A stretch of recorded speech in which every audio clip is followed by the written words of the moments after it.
Hello दोस्तों, जय हिंद। तो चलिए 28 जनवरी के करंट अफेयर्स को हम देखते हैं फास्ट में। इसका पीडीएफ लिंक आपको टेलीग्राम चैनल पर मिल जाएगा। टेलीग्राम चैनल का लिंक जो आपको चैनल के डिस्क्रिप्शन में मिल जाएगा, वहां से आप ज्वाइन कर सकते हैं। बहुत से लोग वहां पे ज्वाइन करके पीडीएफ लेते हैं। ये 10 मिनट का वीडियो अप्रोक्स रहेगी और ये 2x स्पीड में आपको देख सकते हैं। ये इसको ललन टॉप बातें हमने नीचे टाइप करवा दी है। फास्ट में पहला क्वेश्चन देखते हैं। भारत और यूरोपियन यूनियन के बीच जो है ऐतिहासिक समझौता हुआ। ऐतिहासिक समझौता मतलब इससे पहले कोई समझौता नहीं हुई थी। ऐतिहासिक समझौता हुआ। क्या हुआ? तो यूरोपियन यूनियन के, आप जानते हैं यूरोपियन यूनियन के हेड और यूरोपियन काउंसिल के हेड, ये दोनों जो है चीफ गेस्ट के रूप में आए थे। यूरोपियन उर्सुला बॉन्ड और एंटोनिया कोस्टा। ठीक है। ये तो 26 जनवरी को देखे थे झांकी और पूरा हाथी घोड़ा मस्त। और 27 जनवरी को मोदी जी ने इससे डील कर लिया। क्या डील किया था? तो इन्होंने टैरिफ फ्री ट्रेड एग्रीमेंट किया। फ्री ट्रेड एग्रीमेंट मतलब कि टैरिफ को धीरे धीरे शून्य की तरफ लेके जाना, यही इसका फ्री ट्रेड एग्रीमेंट का जो है उद्देश्य रहता है कि टैरिफ को धीरे धीरे शून्य की ओर ले जाना। और इस एग्रीमेंट को उर्सुला बॉन्डोर ने कहा है कि यह मदर ऑफ द डील है, यानी सभी समझौतों की जननी है। ठीक है। उन्होंने 7 क्षेत्रों में समझौता किया था। एक व्यापार, सुरक्षा, रक्षा, गतिशीलता, आपदा प्रबंधन, ग्रीन हाइड्रोजन, ये सब प्रमुख क्षेत्र थे। ठीक है। अब बात करें, और एक वाइन को भी सस्ती होगी, ये भी इसमें कहा गया। अगर ये डील के बाद जो है 2 अरब व्यक्तियों का साझा बाजार बनेगी। एक ही बनेगी साझा बाजार, मतलब शेयरिंग जो है होगी दोनों के बीच। इनमें मोदी जी ने 2032 तक निर्यात को दोगुना करने का लक्ष्य लिया गया है इसमें मोदी के द्वारा। ठीक है। प्रधानमंत्री मोदी कर रहा। हाल ही में जो है भारत और यूरोपियन यूनियन के बीच शिखर सम्मेलन 2026 के में आयोजन हुआ। 16वें क्रम का था, जो कि न्यू दिल्ली में आयोजन हुआ। फ्री ट्रेड एग्रीमेंट की बात करें तो हाल ही में इससे पहले जो न्यूजीलैंड के साथ किया गया फ्री ट्रेड एग्रीमेंट महिलाओं ने नेतृत्व किया था भारत की तरफ से, इसलिए यह इंपॉर्टेंट है। इंडिया इंग्लैंड के बीच भी फ्री ट्रेड एग्रीमेंट हुआ है। आप जानते हैं इंग्लैंड जो है यूरोपियन यूनियन का पार्ट नहीं है। तो इस ये था आपका डिटेल्स, पूरा इंफॉर्मेशन। अब बात करें next question. Olympic Olympic council of Asia. Olympic council of Asia के न्यू हेड अपॉइंट हुए हैं, जिसका नाम है शेख जोन बिन हमद। ये जो है न्यू हेड बने हैं।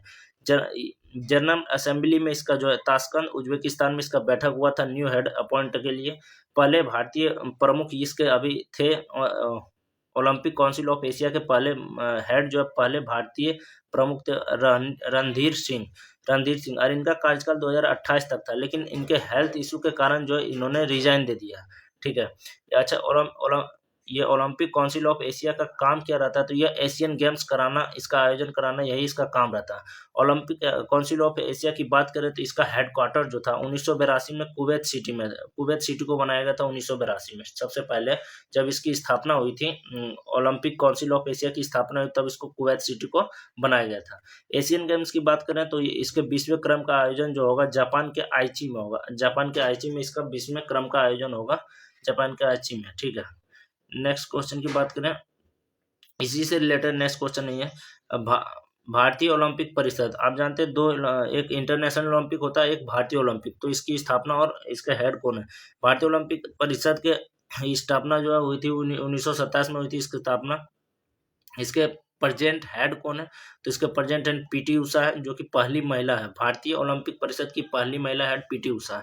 इंटरनेशनल ओलंपिक समिति की बात करें, स्थापना 23 जून 1984 में हुई थी। प्रेजेंट में इसका हेड है क्रिस्टी कोवेंट्री इंटरनेशनल ओलंपिक समिति के जो है हेड है। ठीक है। एशियन गेम्स की बात करें तो पहली बार 1951 में दिल्ली में हुआ था। 1982 में जो है 9 नंबर के क्रम का दिल्ली में आयोजन हुआ ना, तो इसमें जो है पहली बार शुभंकर मतलब लॉन्च किया गया। तो शुभंकर पहली बार किसको? हप्पू हाथी को बनाया। हप्पू एक हाथी है। ठीक है।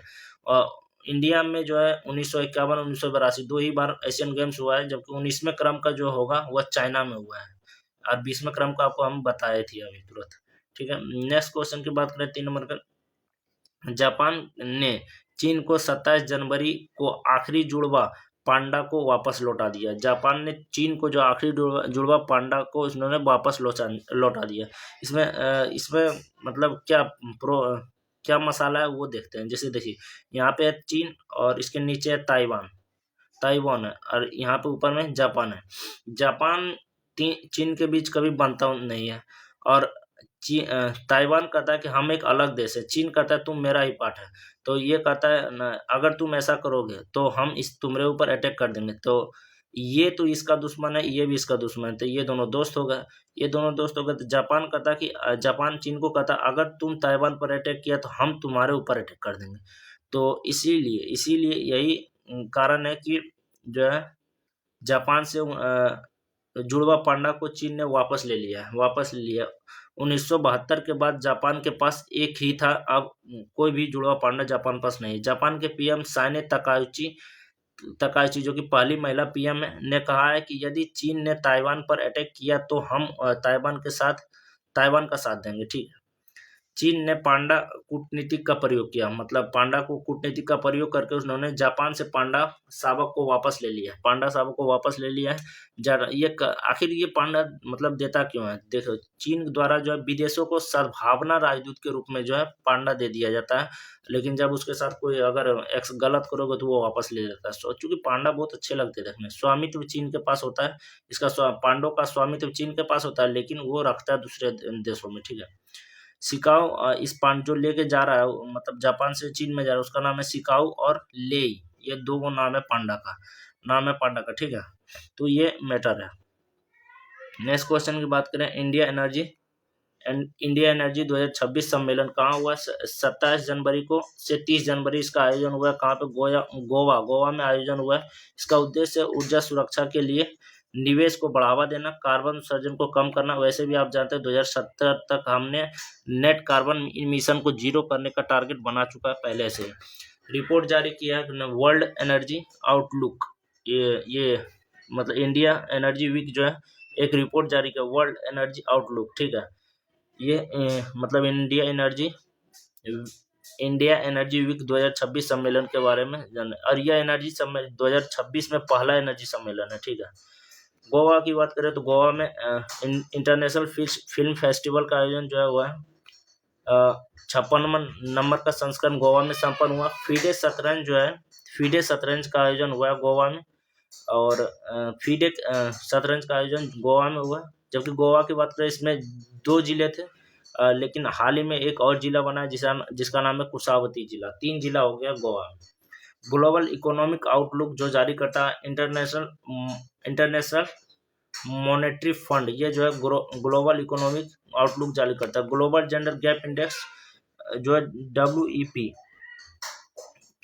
तो ये जारी करता है। ठीक है।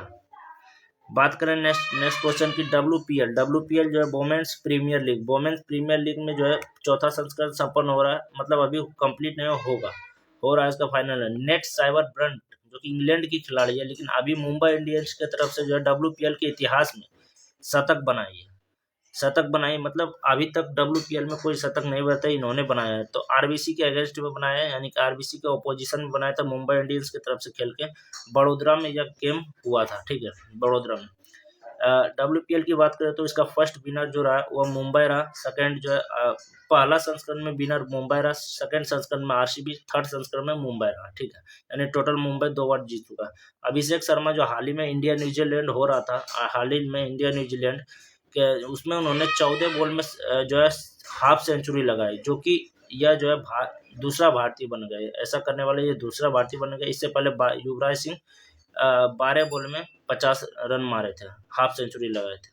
नेक्स्ट क्वेश्चन की बात करें, तीसरी अंतर्देशीय जलमार्ग विकास परिषद, तीसरी अंतर्देशीय जलमार्ग विकास परिषद, इसके शॉर्ट में बोलते हैं IWDC 3.0 का आयोजन जो है हुआ है कोच्चि केरल में होस्ट हुआ है। इसको लीड किया है सर्बानंद सोनोवाल जी। ठीक है। इनका उद्देश्य क्या है? जल मार्ग का योगदान बढ़ाना है, इसका उद्देश्य है। ग्रीन मोबिलिटी को अच्छा, यह जो है मतलब जलमार्ग जो है ग्रीन मोबिलिटी का अच्छा एग्जांपल है। जलमार्ग में योगदान बढ़ाना, क्योंकि अब जानते हैं जलमार्ग में जो कोई भी चीज को ले जाने में जो है कम खर्चा होता है, इसलिए इसमें लॉजिस्टिक मैनेजमेंट करना है, ये भी उद्देश्य इसका लॉजिस्टिक में। इसका फर्स्ट बैठक अंतर्देशीय जलमार्ग परिषद का तीसरा बैठक है। फर्स्ट बैठक जो हुआ था कोलकाता में, सेकंड जो काजीरंगा असम में हुआ। ठीक है। और थर्ड यहाँ पे कोच्चि केरल में हुआ। बात करें सागुन सम्मेलन जो कि कोच्चि केरल में ही आयोजन हुआ है, ठीक है। नेक्स्ट क्वेश्चन की बात करें, एक एनजीओ है, उन्होंने केस किया है, उस एनजीओ का नाम है people people union of civil liberty, PUCL ने एक केस किया है सुप्रीम कोर्ट में। क्या केस किया है? इनका डिमांड है कि जो गवाह होते हैं, जो पीड़ित होते हैं या जो संदिग्ध मतलब होते हैं, उनकी जो प्राइवेसी को जो है पुलिस मीडिया कभी भी जो है ब्रीफिंग, कभी भी इंटरव्यू में बोले नहीं, गोपनीय रखें, क्योंकि उनकी भी गरिमा है, ठीक है। जैसे उन्होंने डिमांड क्या किया, तो गवाह पीड़ित संदिग्ध की गोपनीयता और गरिमा की रक्षा करनी चाहिए। इसके लिए पुलिस मीडिया ब्रीफिंग को फिक्स मैनुअल होनी चाहिए, यानी जो पुलिस जो है मीडिया के सामने जो बोलती है उसके लिए फिक्स होना चाहिए कि हाँ इतना ही स्टेटमेंट दे, कोई भी गवाह के से रिलेटेड इतना ही स्टेटमेंट दे, पीड़ित से रिलेटेड लिमिटेड में स्टेटमेंट दे, उसके गोपनीयता, उसके प्राइवेसी, उसकी गरिमा जो है बना रहे, उसकी गरिमा जो है बना रहे, क्योंकि उनको भी अधिकार है, गवाह का, पीड़ित को भी अपना अधिकार है, गवाह को भी अपना अधिकार है।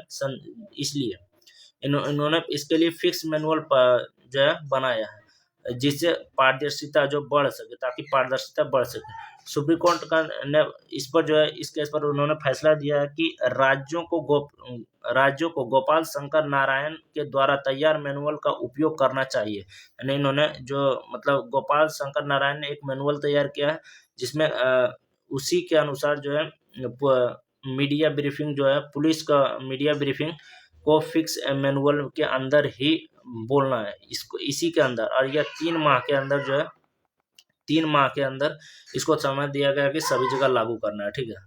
यह सुप्रीम कोर्ट का फैसला है। तो ये केस से रिलेटेड ये इसका फैसला था। बात करें नेक्स्ट क्वेश्चन की,